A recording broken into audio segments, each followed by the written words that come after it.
하나님의 말씀은 열왕기상 4장 1절에서 19절까지의 말씀입니다. 열왕기상 4장 1절에서 19절입니다.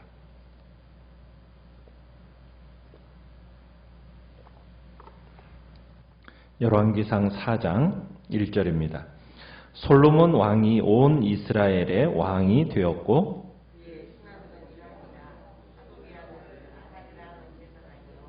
시사의 아들 엘리호렙과 아히야는 서기관이요 아힐룻의 아들 여호사밧은 사관이요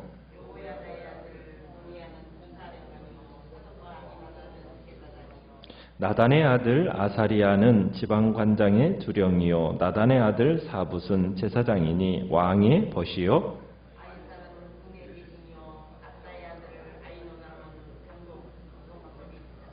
솔로몬이 또 온 이스라엘의 12지방 관장을 두매 그 사람들이 왕과 왕실을 위하여 양식을 공급하되 각기 1년에 한 달씩 양식을 공급하였으니 마가스와 사알빔과 베세메스와 엘론 베타난에는 벤데겔이요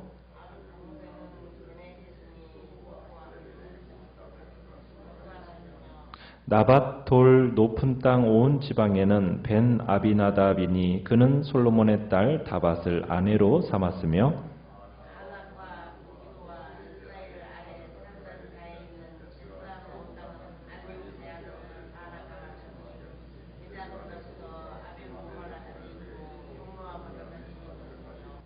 길르앗 라모세는 벤게벨이니 그는 길르앗에 있는 므낫세의 아들 야일의 모든 마을을 주관하였고 또 바산 아르곱 땅의 성벽과 놋빗장 있는 60개의 큰 성읍을 주관하였으며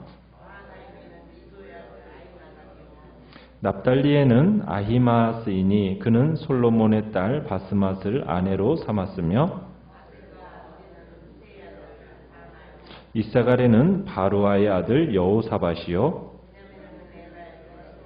같이 읽습니다. 아모리 사람의 왕 시혼과 바산왕 왕 옥의 나라 길르앗 땅에는 우리의 아들 게벨이니 그 땅에서는 그 한 사람만 지방 관장이 되었더라. 아멘. 오늘 말씀의 제목은 정비가 필요한 곳은 어디입니까? 라는 제목으로 말씀을 나눕니다. 어제 말씀에서 두 창녀들이 제기한 그 소송에서 하나님이 주신 지혜로 모든 사람들에게 매우 만족스러운 판결을 솔로몬이 내렸죠. 이제 솔로몬은 자신의 정권을 유지하기 위한 강요들을 이제 세우는 모습이 오늘 본문의 내용입니다.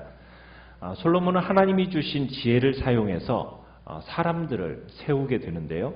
하나님의 지혜를 받은 솔로몬의 탁월한 이 지도력은 솔로몬의 이 새 내각 통치 조직에서도 한눈에 드러나게 됩니다. 다윗의 정복전쟁으로 지금 넓은 영토를 갖게 되었어요. 그런 상황에서 지금 왕국을 물려받은 솔로몬은 이를 효과적으로 다스리기 위해서 조직을 재정비할 필요를 느꼈습니다. 그래서 또한 강력한 이 왕권을 기반으로 부강한 나라를 이루기 위해서는 나라의 최고의 인재들을 핵심 지도력에 배치하는 것이 필수적이었던 겁니다. 그 나라의 지도력의 면면들을 살펴보면 그 나라의 힘을 알 수가 있는 거죠. 그래서 이제 솔로몬 왕실이 조직 개편이 어떤 식으로 돼서 주요 직책을 맡은 사람들이 어떤 사람들인가 우리가 한번 살펴보면 이 솔로몬 내각의 이 핵심 관료들의 명단을 이렇게 살펴보면 크게 두 가지 구독으로 나타나는데 첫 번째는 아버지 다윗 시대에 중요 직책을 감당했던 자들이 그대로 임명되거나 그 후손을 중용함으로써 기존의 세력들을 끌어안았다라는 것입니다. 2절에 보면 대제사장으로 누가 지금 가게 됩니까? 아사리야라는 사람이 이렇게 이제 임명이 되는데 그 사람은 누구의 아들입니까? 사독의 아들입니다. 다윗을 섬겼던 대제사장 사독의 아들. 그가 아사리야인 거죠. 그 다음에 3절에 가보면은 서기관으로 엘리호렙과 아히야가 이렇게 이제 세워지는데 이 사람들도 다윗 시대 서기관이었던 시사의 아들들입니다. 또 여호사밧이라는 사람은 왕의 도승지, 사관인데요. 다윗 시대부터 솔로몬 때까지 계속해서 그 임무를 맡고 있는 사람입니다. 또 4절에 보면 분하야가 나오는데 이 분하야도 다윗 시대의 시위대 장관이었던 사람이었고 이제는 솔로몬 시대에 와서는 다윗이 어떻게 보면 전 군대를 통솔하는 군대 장관이 됩니다. 또 5절에 가보면은 지방관장의 두령 아사리야와 제사장 사붓이 나오는데 이 사람은 누구의 아들입니까? 나단의 아들들입니다. 그러니까 나단이 누구예요? 다윗 시대의 유명한 선지자 아닙니까? 그러니까 그 나들들이 지금 이제 이 자리에 올려가게 되고 이 사람을 가리켜서 왕의 벗이다라는 표현을 쓰고 있죠. 그러니까 왕의 벗이라는 이 별칭을 통해서 왕과 아주 친밀한 관계를 가졌다라는 것을 보여주고 있는데 이 벗이라는 내용은 결국 사적인 조언을 많이 했다라는 것을 알 수 있는 내용입니다. 나단 하면은 다윗에게 있어서 어떤 사람이었습니까? 다윗의 잘못된 점을 목숨 걸고 충성 어린 조언을 했던 사람이 나단이었지 않습니까? 어떻게 보면은 그 아들의 그 아버지였다라고 얘기할 수가 있는 겁니다. 그러니까 참 상당히 노련하고 훌륭한 참모였다라는 것을 우리가 알 수 있는 거죠. 그러나 다윗의 제도를 그냥 전수만 받기만 한 것은 아니고 커져가는 왕국의 규모에 맞춰서 또 새로운 관료들을 또 확장시켜 갔다라는 것을 우리가 또한 보게 됩니다. 그러니까 솔로몬은 아버지 시대의 참모들의 아들들을 지금 이렇게 중용하는데 이것은 구세력들을 포용한다라는 뜻이 있습니다. 또 그만큼 그들의 아버지의 전문성을 이어받은 젊은이들이었기 때문에 이들을 또한 이렇게 세웠다라고 우리가 볼 수도 있어요. 대개 보면은 유명 운동선수 집안에서 운동 스타들이 나와요. 그죠? 학자 집안에서 학자가 나오고 기업인 집안에서 기업인이 나온다고 그래요.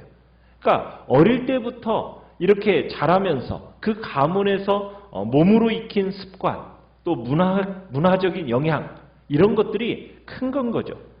물론 아닌 사람들도 있죠.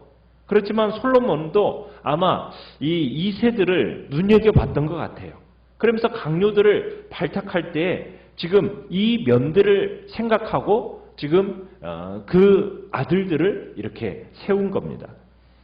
보통 새로운 지도자가 딱 들어서면 강요들이 보통 어떻게 됩니까? 대폭 물갈이들이 일어나는 것을 보게 되지 않습니까?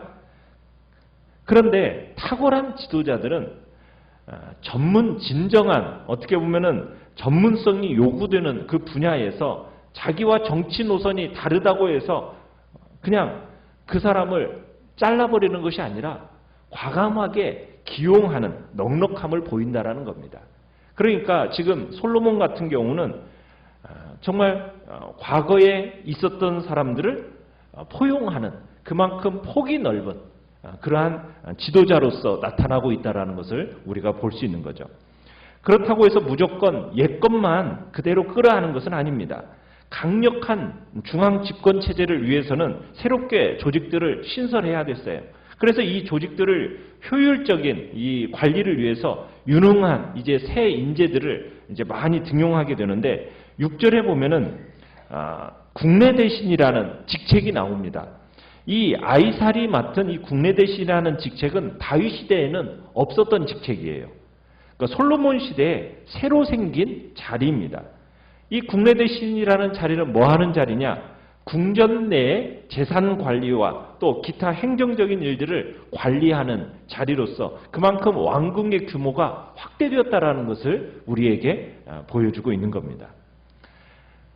새 내각이 들어설 때 완전히 새로운 사람들만 채우거나 기존 세력이 거의 그냥 남아있거나 이렇게 양쪽으로 양극단으로 치우치기가 쉬운데 솔로몬은 절묘하게 양쪽을 다 끌어안으면서 그러면서 팽팽한 균형을 유지하게 됩니다.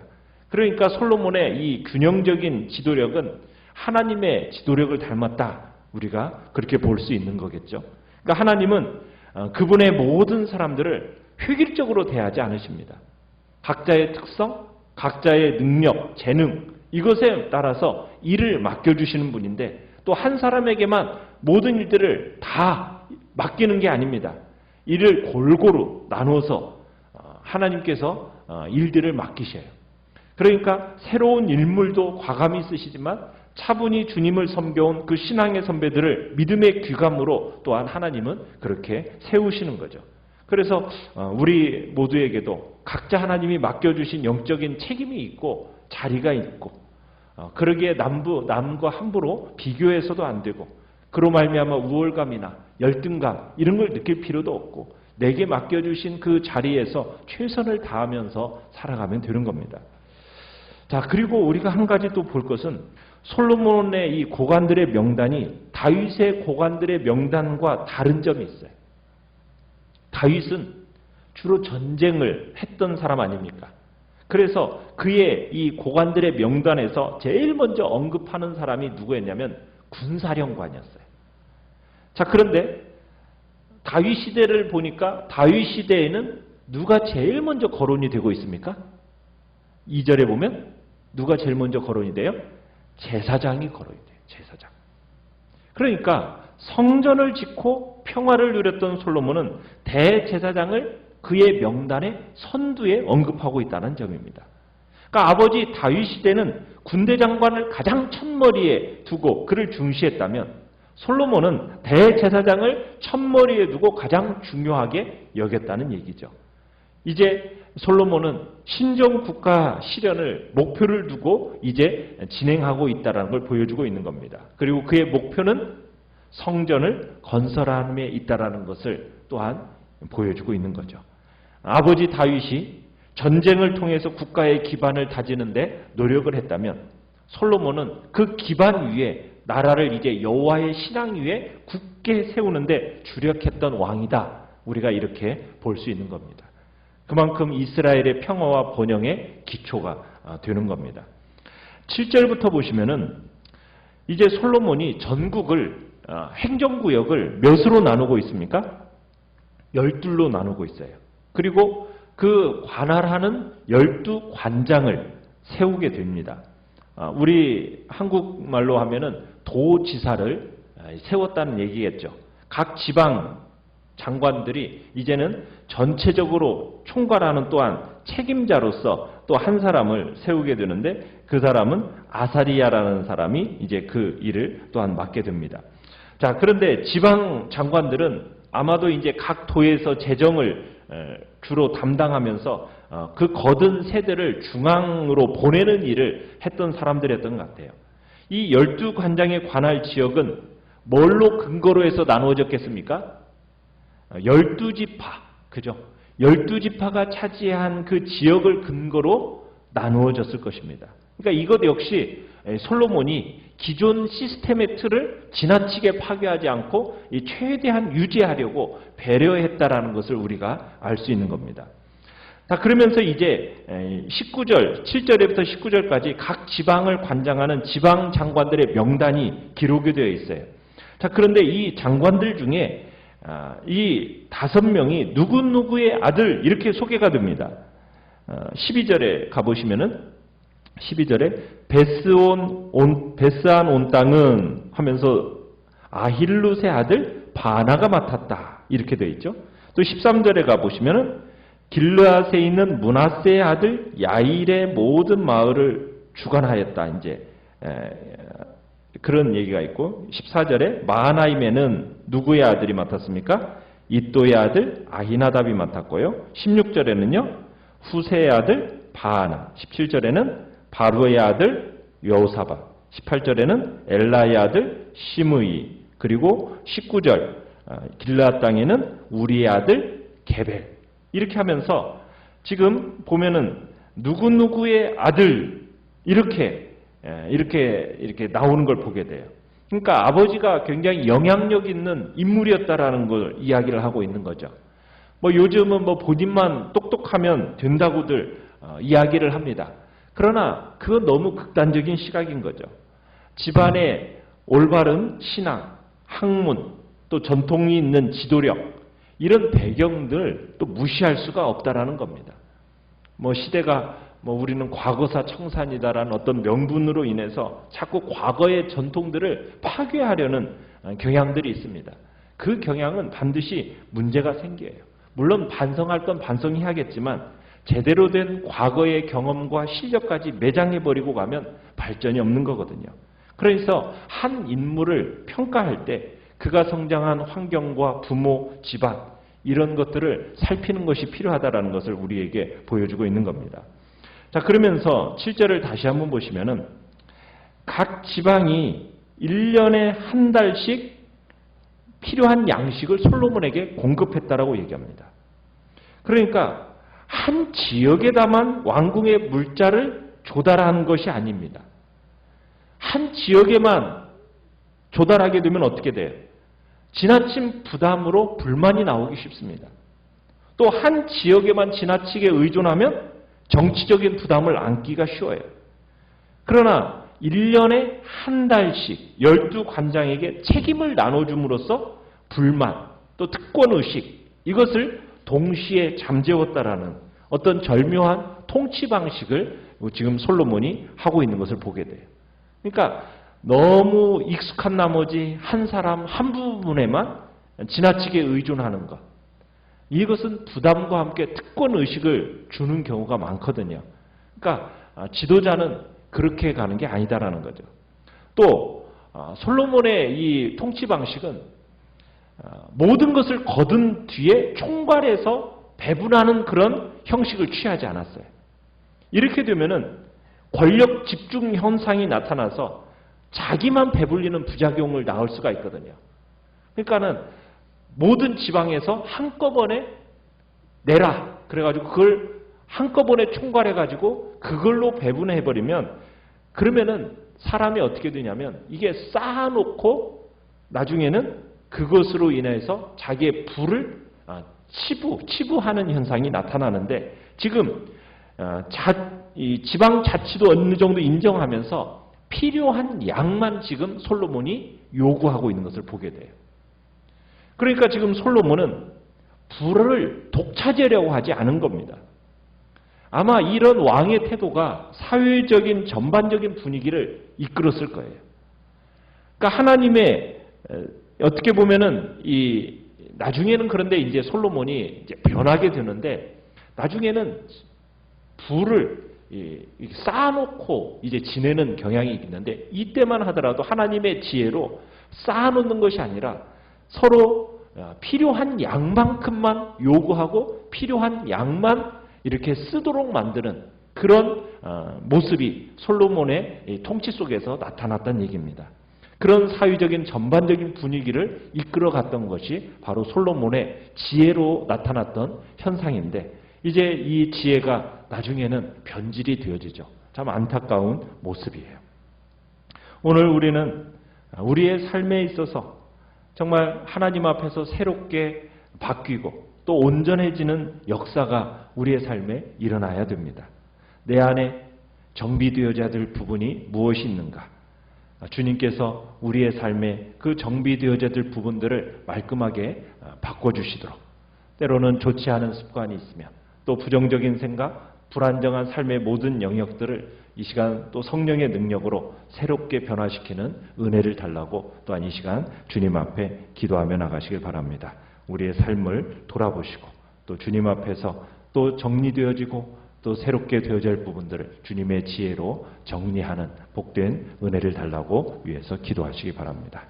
말씀을 생각하면서 기도하시고요. 또 이 나라와 이 민족을 놓고 기도해 주시기 바랍니다. 이 코로나 사태가 속히 지나갈 수 있도록 위해서 기도해 주시고 또 주님 앞에 모여지는 이 일이 참으로 쉽지 않은 시대를 살아가는 이 시대 속에서 하나님 참으로 주님 앞에 모여 예배드리는 것에 대한 소중함을 우리 모든 또 성도들이 누리고 또 느끼고 또 그날이 속해 올 수 있도록 위해서 기도하는 자리에 또 있게 해달라고 기도하시기 바랍니다. 연약한 지체들 또 주님께서 강건함으로 또 지켜달라고 우리 시간